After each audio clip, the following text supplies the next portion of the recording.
ഒരിക്കൽ ഒരു മൂങ്ങ പരുന്തുമായി കൂട്ടുകെട്ട് സ്ഥാപിച്ചു.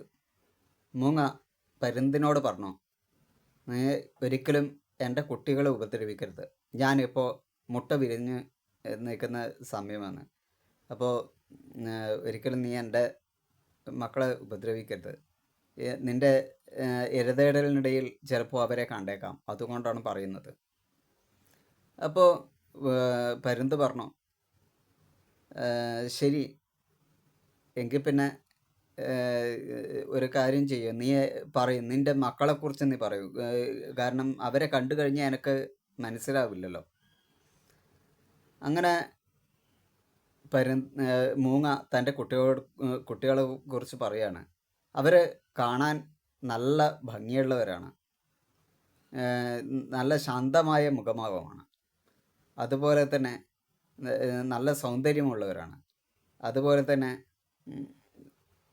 നല്ല ശബ്ദമാണ് അവർക്ക് എന്നൊക്കെ പറഞ്ഞു.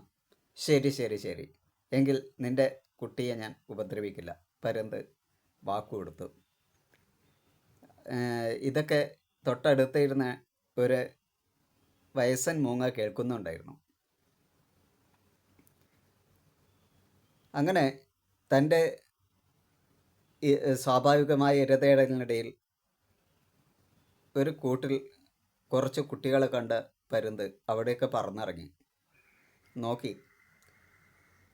നോക്കുമ്പോൾ ഇത് മൂങ്ങയുടെ കുട്ടികൾ തന്നെയാണോ എന്ന് അതിന് സംശയമായി. കാരണം കാണുമ്പോൾ ക്രൂരമായിരിക്കുന്ന മുഖം, അതുപോലെ തന്നെ ശബ്ദമാണെങ്കിൽ അരോചകം. മൂങ്ങ പറഞ്ഞ പ്രകാരം ഇതൊരിക്കലും അതിൻ്റെ കുട്ടിയാവാൻ വഴിയില്ല. മൂങ്ങ തിരിച്ചു വരുമ്പോഴേക്കും ആ കുട്ടിയുടെ കാല് മാത്രമേ അവിടെ ശേഷിച്ചിട്ടായിരുന്നുള്ളൂ. കാര്യം മനസ്സിലാക്കിയ മൂങ്ങ പരുന്തിനെ ആക്രമിക്കാൻ തയ്യാറെടുക്കുമ്പോൾ തൊട്ടടുത്തുള്ള വയസ്സൻ മൂങ്ങ പറഞ്ഞു, നിൻ്റെ കുഴപ്പമാണ്.